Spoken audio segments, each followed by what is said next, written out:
Hi, we're here with Blanca Palomo, who's a local filmmaker. This is for our Patreon page. This is exclusive to our Patreon subscribers. Thank you for joining me. Hi, Patreon subscribers. There you go. I'm going to tell you more about that for your project, but I wanted to take a moment and talk to you about your film project. And first of all, what inspired you? It was kind of a tragedy, a little bit, that inspired this project. Go ahead and tell us about it.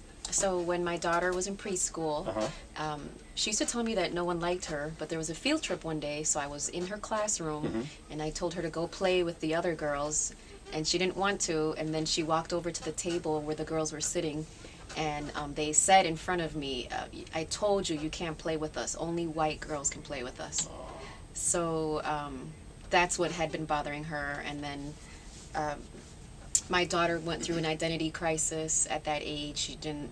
She said her skin was too dark. She didn't like her hair, and she just didn't love herself because her thinking was that if she's not white, she's not good enough, or she's not pretty enough, and she's not special. And so I wanted to show her how that's not true by showing her about her culture, so she could love her culture and by default love herself and love other cultures. And so we joined organizations and we traveled, and just to highlight different religions, different cultural ethnicities, cultural black backgrounds, and this was over numerous years. So I was reading, for myself, and I came across, to me it was my light bulb moment of like, the bigger lesson is it's not a racial thing, it's a mind thing, it's a thinking thing. So what your thoughts are is what your reality is. So she was telling herself, yes, something happened, but life is always going to happen. So how do you deal with things that happen in life? So I don't think it was enough to just address the race thing, and that thing kind of flew out of the window.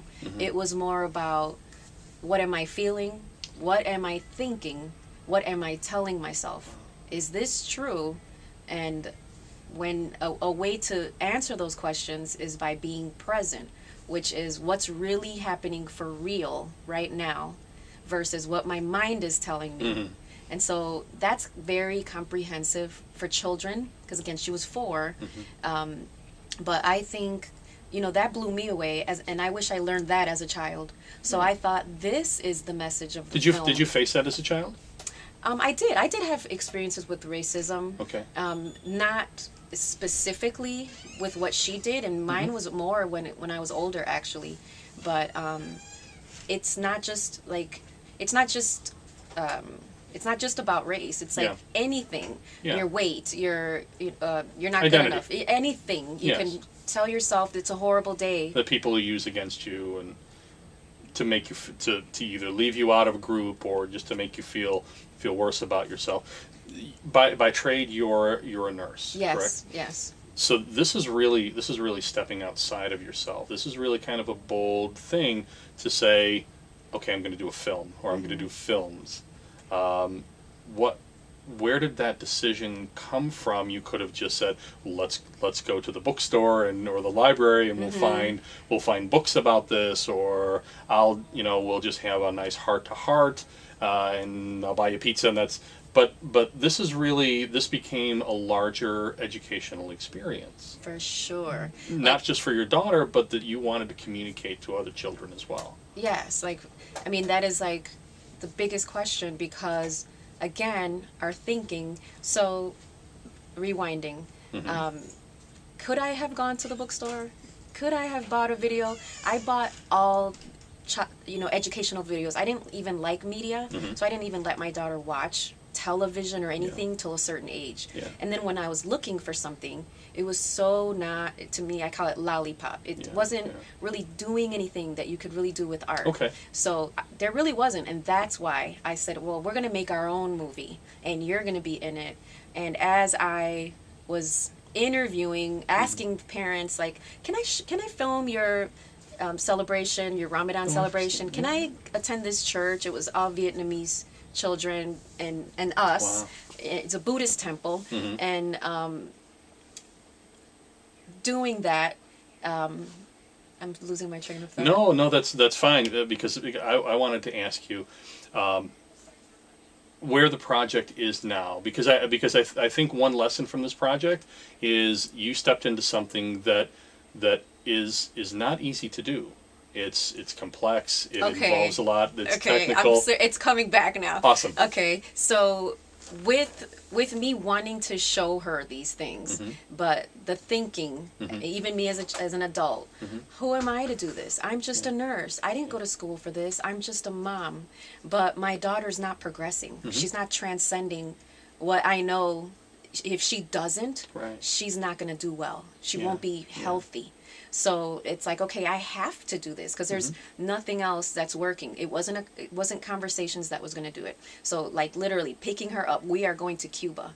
We are going to a village where you're going to see this and you're going to love it. And then documenting it in video. And then she watches that instead of reality TV or whatever is out there that's not going to help her. So I had to do it, and I had to get over myself, and you know, that's why I was reading, like, what am I thinking, what am I saying to myself? Because it, again, your thoughts can be most suffering comes from your thinking. Most suffering. It's not, it's kind of like a scary thing to say, but most of what causes human suffering is in their head because they're worried about the past or the future. That's interesting. And nothing that's really happening at the present time is something that would cause that suffering. Not to say that there is no real suffering, of course, not that, but our compulsive thinking is like, you would be surprised how much that attributes to your general well-being, your mental, emotional, social health. Yeah. So where are you with the project now? So you're kind of stuck a little bit, but you're working through it. Yep. So I have years and years of footage, and I came up with the concept of how she's 15 now. Yeah. Of how to tie it into where she is now, and I just have to shoot a few more scenes.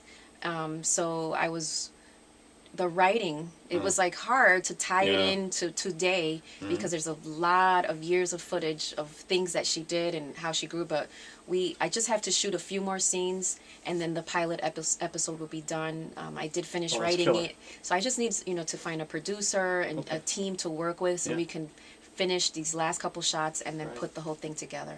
So just before we finish up here, she grew up through this whole process. Yes. What do you think it's meant for her? It